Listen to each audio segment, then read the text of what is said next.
So in today's video, we're going to talk about, is renting right for you? Should you be a landlord? Should you rent your house or not?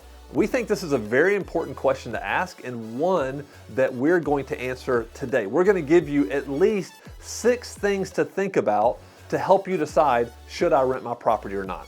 Now, before we get into the video, I want to ask you, subscribe to our channel, like this video, and then turn on notifications. You'll get notified anytime we put up great landlord content for people just like you. So the first thing that you should consider is, can you change your mindset from a homeowner to a business owner? And I know that may sound strange, but this is really the mindset shift it takes from going to owning your property and living in it to renting it out. And essentially what you're doing is you're inviting customers to live in your product. So we think of the house as the product. We actually think of your resident as the asset. They're the ones taking care of your product. So can you make that mental shift? And it's really, really important because you're going to need to make business decisions. So when somebody reaches out and says, hey, I've got a problem with the HVAC, or I've got a leak over here, you're going to have to go and find a vendor and get them out there, fix the things that are wrong. You're going to have to keep accounting of rental income that's coming in. You're going to have to do taxes a little bit different at the end of the year. There's just a lot of changes, and it's less about like having a friend live in your home. It's more about having a customer live in your home. So if you decide to rent your home, you got to really start thinking about customer service, and you have like somebody in your property. And really what you have to do is just shift that mindset.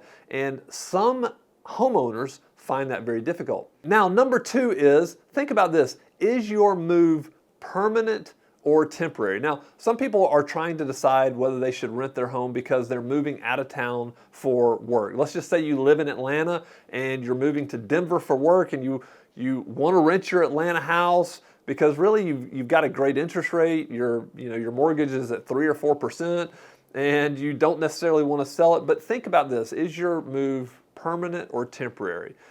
If it's permanent, then maybe it would be better off to sell it, right? Or if it's temporary, if you're going to be gone 12 to 24 months, it may cost more for you to sell that property, and you're going to be paying a sales commission on that, move away for a year or 2, and then move back and try to find something else, especially if you have a great mortgage rate. So what we've seen in the market over the course of the past couple of years, and especially in 22 and 23, we've actually seen more homeowners decide to rent their house because they have such a great mortgage rate, and they don't want to sell it and then move on to something else at a higher mortgage rate. So that's just really something you should consider. If it's permanent and you're moving to Denver for the foreseeable future, maybe you do want to go ahead and say, hey, I'm going to go ahead and sell this property.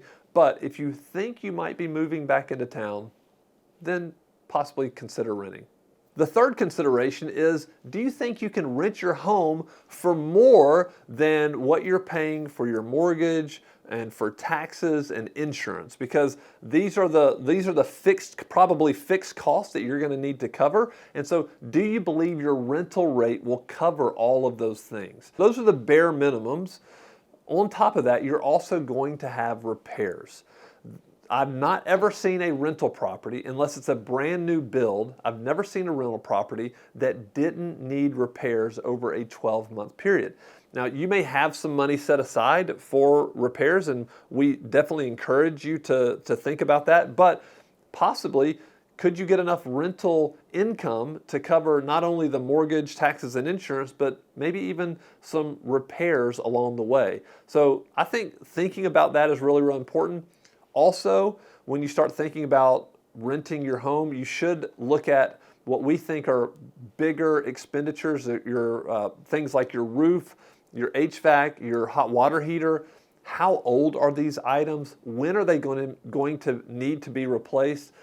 Think about these things, because it's going to be real important. If you rent your property for 5 or 6 years and you have to replace a roof, it's going to be real important that you're accounting for that you have the money set aside for that. So that would be the third consideration. Just what is the rental amount that I think I can get, and then what are my expenses with the property? All right, the fourth consideration really is, do you need the sale of the property to fund another purchase maybe in a new house, right? So obviously this is a very simple consideration. If you need the cash from the sale of your house to then go and buy another house, then it's a no-brainer. You probably need to sell your house. But if you don't need that, if you have enough equity in there, or maybe you have some reserves set aside to buy another property, then you don't necessarily have to sell your house.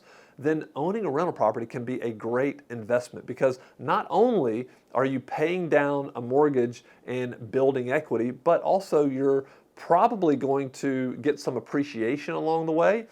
Not to mention, there are tax benefits for owning rental property. And so if you need some more tax deductions, I would encourage you to speak with a tax professional, a CPA, your CPA, to find out exactly what those are.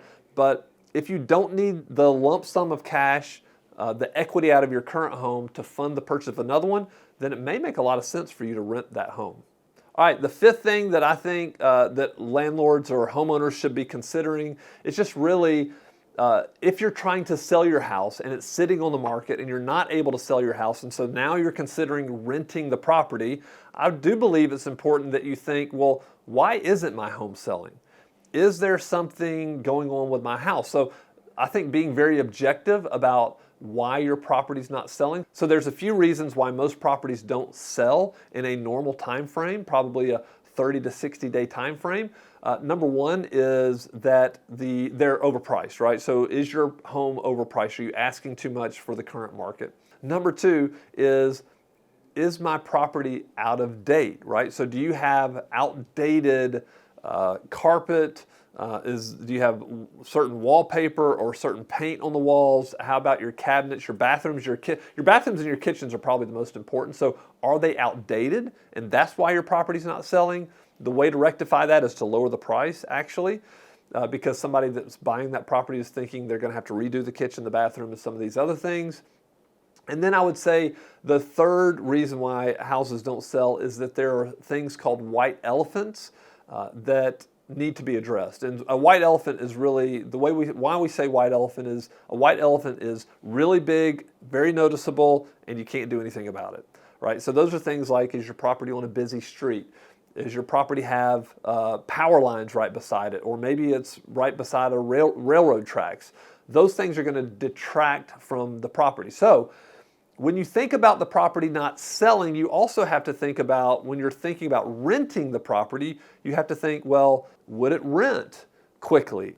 So what we like to say is, you can either lower the price. If you're trying to sell your property, you can lower your price and come in line more with the market. Or if you're trying to rent your property, you might need to lower the price below market rate if it's out of date, or if it has a white elephant. And you might have to lower the price a little bit to get the interest that you need from great residents.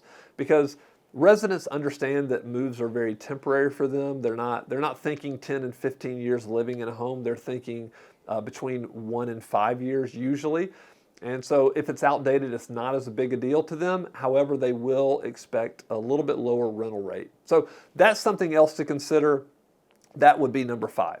All right, sixth thing, this is the last thing you probably should consider. I already mentioned changing your mindset from a homeowner to a business owner, but this is the last thing I would ask you to consider.